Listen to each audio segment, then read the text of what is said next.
this picture, what is most superficial? Skin. Okay, so that's number one. Agree? And then comes the periosteum. I know we haven't done bone yet, but you can break the word down. What does osteum refers to? Bone. Peri means around. Okay, so periosteum would be number two. It's a connective tissue layer. Okay, so CT, connective tissue. Then comes the bone. Agree? That'd be number three. Then comes what? Periosteo. Once again, peri is around, osteo is the bone, and it's a layer, so that's CT again, it's connective tissue. But now it's part of the what? The dura mater. You guys understand? So that'd be number four, part of the dura mater. It's next to the bone, but now we're inside the skull. Correct? We're going superficial to deep. Then comes what layer? The meningeal layer of the dura mater. Okay. So the dura mater actually has two layers. Okay? Dura mater has two layers. So now comes that layer. Then comes what? The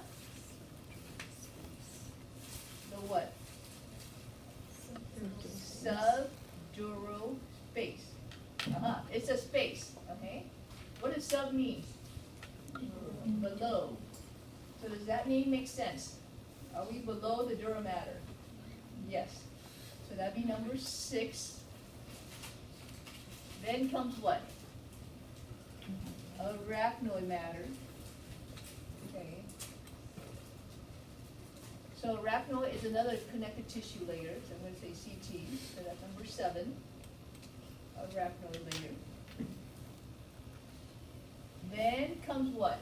After the arachnoid layer, subarachnoid space. Does that name make sense? Yes? Alright, 8. Then comes what? The pia mater, right? Which is connective tissue. And that'd be number 9. Then comes the cortex, which is what color? Gray. Gray. Comes number 10. And then comes white matter, that's going to be number 11. Gee, could I ask you this on the short answer on Saturday? You bet, okay? And all it is to understand the layers around your brain. All these are protecting our brain, okay? All right, now let me add on some more details. We talk about CSF, agree? You should know CSF is found in here. Little space. What's that space called? Yes, so CSF. It's gonna be in the subarachnoid space. You're like, whoa, wait a minute. CSF, that was in the ventricle, yeah? You guys remember? Ventricles, aqueduct.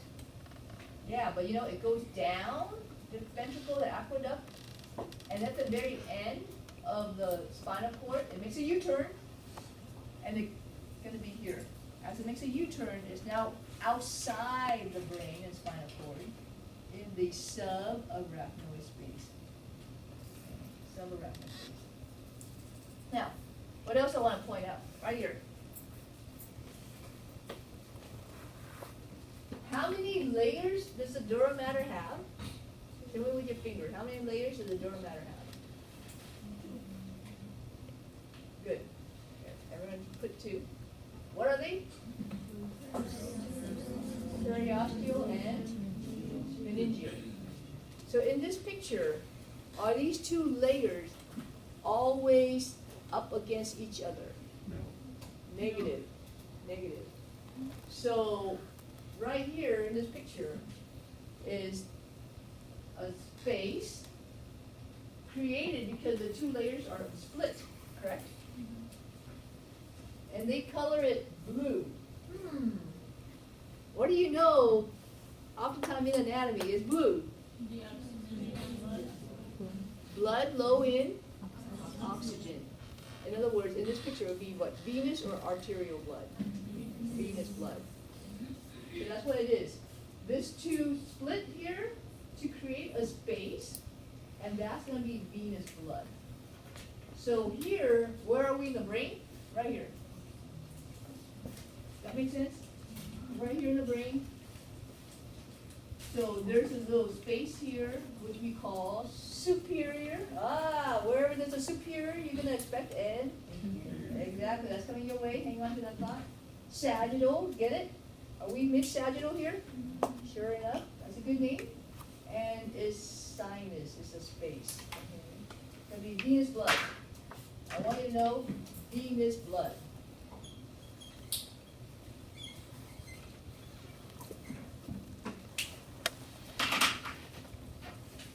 In addition, I want you to see here, so what layer is this I'm touching?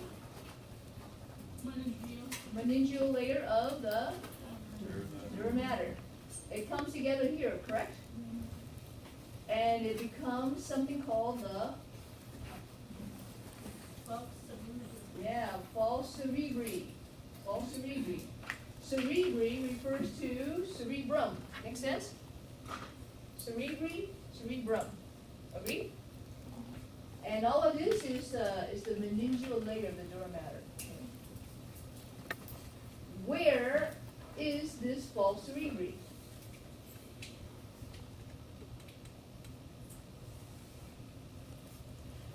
What is this thing here called between, okay, first of all, what part of the brain is this? Probably frontal or parietal lobe, agree? Right side, left side, agree? So what is this thing called? The greater longitudinal fissure. Bingo, okay. Greater longitudinal fissure. So you saw that in lab, yeah? Now in lecture you need to know there's this thing called a false cerebri that's going to be made up of what? False cerebri made up of? Meningeal layer. Right, meningeal layer, the dura mater, and it's going to go into that space. Okay? So once again, I want you to tie things together. It's not just about memorizing the name, you gotta know what's there. Yes? So when you take the brain out of the skull, Mm-hmm. the outermost layer, the most superficial layer is the meningeal layer. No, all three layers are meninges. All three are meninges. Meninges are plural. Meninx is singular. Okay, meninge plural.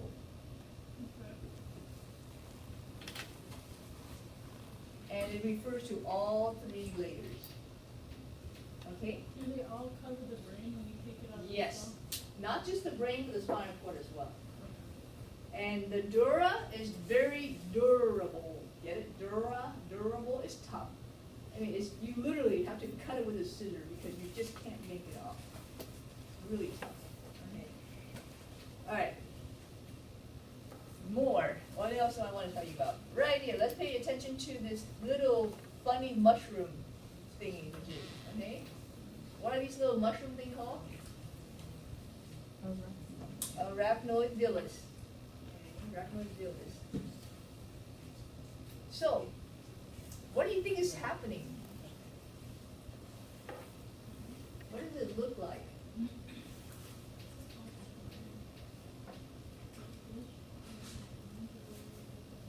This arachnoidelis is where? Be specific. Inside the sinus. It's sticking into the, is it sticking to something? Yeah, it's protruding to something, right? Protruding into what? The blood. Yes? What kind of blood? Venous blood. And what did I say is in here? CSF. Cerebrospinal fluid, So you think this is a way for CSF to leave and get back into the blood? Yeah? Is that pretty reasonable? That's exactly what happens, okay? So CSF is here. CSF. CSF is here. CSF. And it's gonna go there. So I remember I said earlier, CSF is a fluid, yes? And where else in the body do we have fluid? In our blood. And we call that what? Blood plasma. Then we have CSF. Now you see CSF going back into blood. Agree? So in other words, CSF is becoming what? Blood plasma. Agree? CSF become blood plasma. So where do you think CSF came from originally? It's now becoming blood plasma. Where do you think CSF came from originally? Blood plasma. Blood plasma. So it's cycling. It came from blood, it became CSF, now that fluid comes back to blood and becomes plasma again. So it's a cycle. Okay? Because if we don't do that, will you, if this all happened, if you don't know about the CSF coming from plasma, will this increase blood volume over time? What do you guys think? CSF coming into plasma, would that increase blood volume over time? Yes. Is there such a thing in the body? You always increase blood volume? No. But if it came from plasma, became CSF, now it comes back to plasma, will your blood volume change over time? Negative, and that's reality. Okay? That's what happens. Okay? Make sense? So this picture, I need you to know the order from superficial to deep, and I need you to know these other stuff that I just added on. Okay? All right, any questions? All right, let's move on. All this you can read on your own. Oh, by the way, I forgot to ask. Do you guys know what arachnophobia is? Fear of spiders. So why do you think they call this layer arachnoid layer? Yeah, because it looked like spider web. It looked like spider web. Okay, so they weren't kidding. Okay, you guys want to take a picture? Go ahead. I'm gonna advance.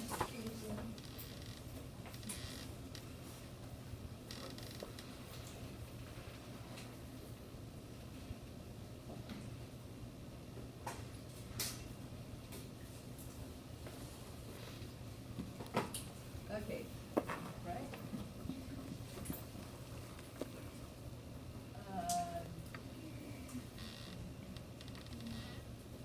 Okay, so in this picture, I am seeing the brain side view. Agree? And what is this thing here called? False cerebri. Does that sound familiar? Yes or no? Yes. What is it made of? What is the false cerebri made of? Okay, it's in the great longitudinal fissure. Okay, so it's in the great longitudinal fissure.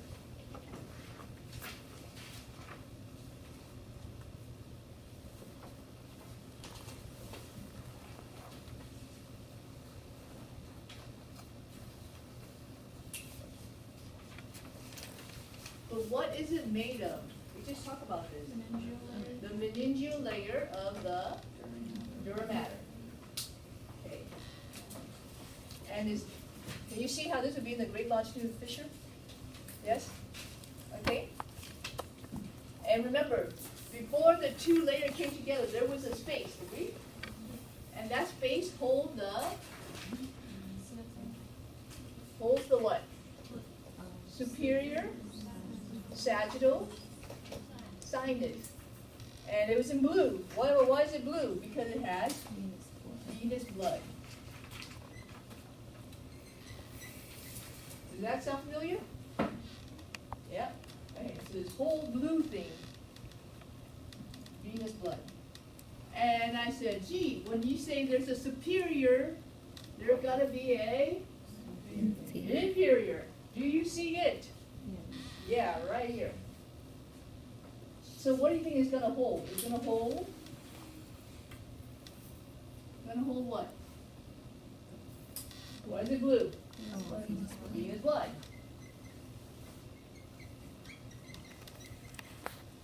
Make sense? And here they even show you, look, there's a separation between these meningeal layer, yeah? To create that space for blood. Does that make sense? Okay. Do they connect? They sure do. Okay. They sure do. All right, let me move on.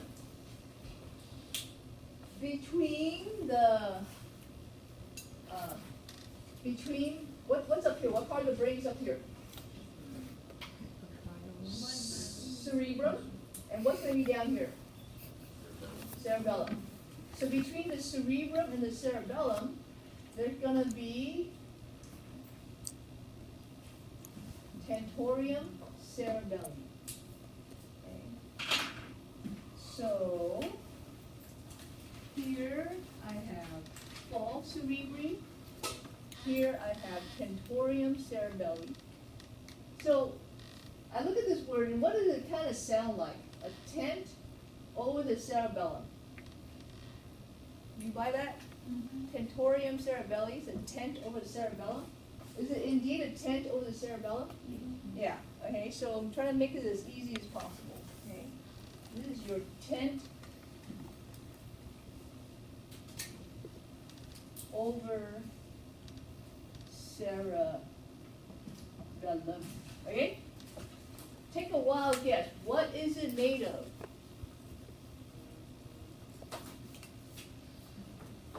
Oh, come on. What was this made of? Meningeal layer of the neural matter. What do you think this is made of?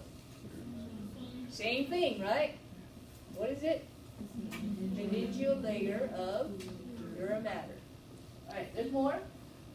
There is a thing here. There's a false cerebri up there. Now we have a false cerebelli. You see how it's equivalent? All right? So we have right and left lobes up here. Right and left halves. Down here, same deal, cerebellum.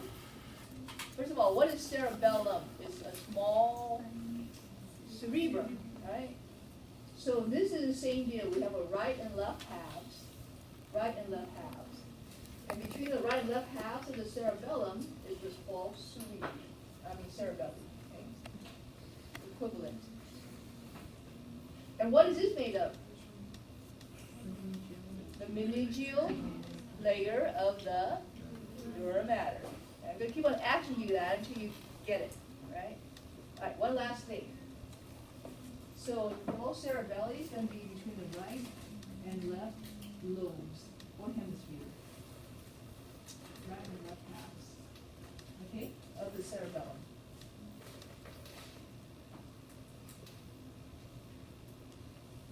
Whereas this is between the right and left hemisphere. Okay. One more. And it's over here. Diaphragmacella. Ah. What's that blue dinky thing you think? Pituitary gland. Yes. So what is this little dip here in the bone called? Okay, first of all, what bone do you think this might be? No, try again. The sphenoid? Sphenoid. Yeah, this is a sphenoid bone. So that's a pituitary. And there's a space here called the sphenoid sinus. We learned this already, yeah? Well, that's a sphenoid sinus. It's a little space. So that's the sella turcica, okay? That little dip right there, sella turcica. So, over the sella turcica is the diaphragma sella. Now you know why they call it sella, yeah? Because it's over the pituitary gland. That's sitting in sella turcica. Make sense? A diaphragm is like a covering, okay, a covering, a border, a membrane.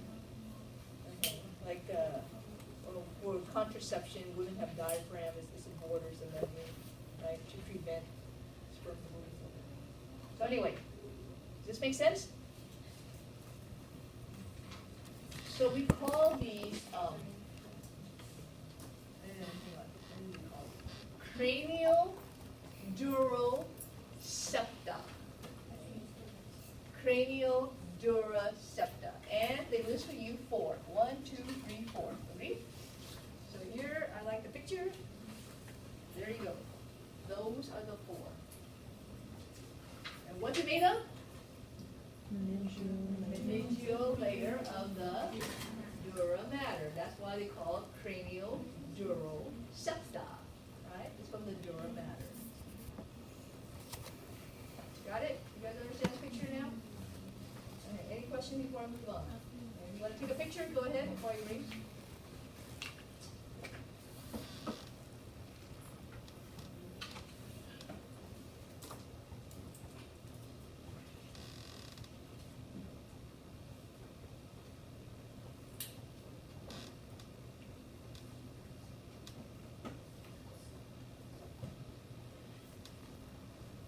Okay.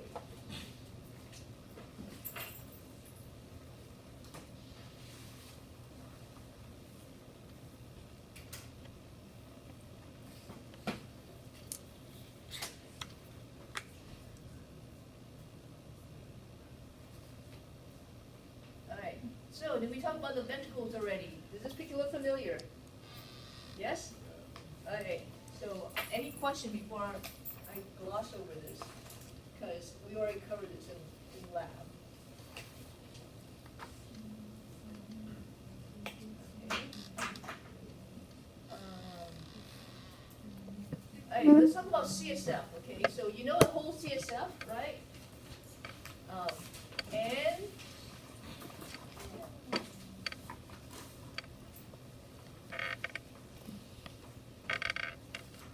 so it's a fluid circulating through the ventricle in the subarachnoid space. Sounds familiar? All right, we just talked about that. Okay. Why is it there? For protection. What else? What else other than protection? What do you guys see? Buoyancy, yeah.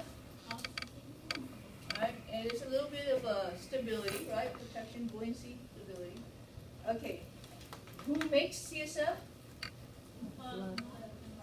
Choroid plexus, which you saw in the lab. That's a little pink band, right? I'll give you a hint. It's all in the ventricles. Choroid plexus, you find it in ventricles. All ventricle, lateral ventricle. Remember the gray model had the little pink thing in it? Pink band? Third ventricle had it, lateral ventricle had it, fourth ventricle had it. Okay, so they're all in each ventricle. Okay, they have choroid plexus. And it's made from blood plasma. We just talked about that, didn't we? Okay, so you tell me, what is going on in this picture?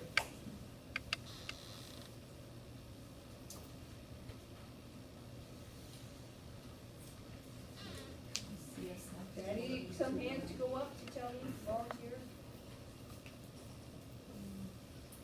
Give you a hint, look at the arrow.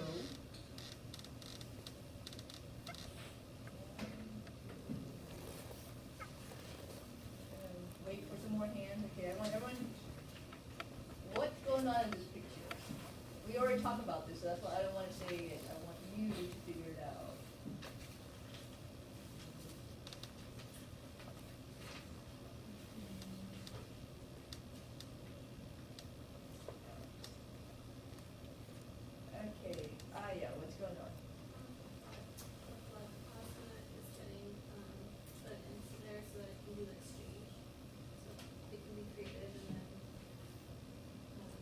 Okay, so we're going back into blood plasma here, agree?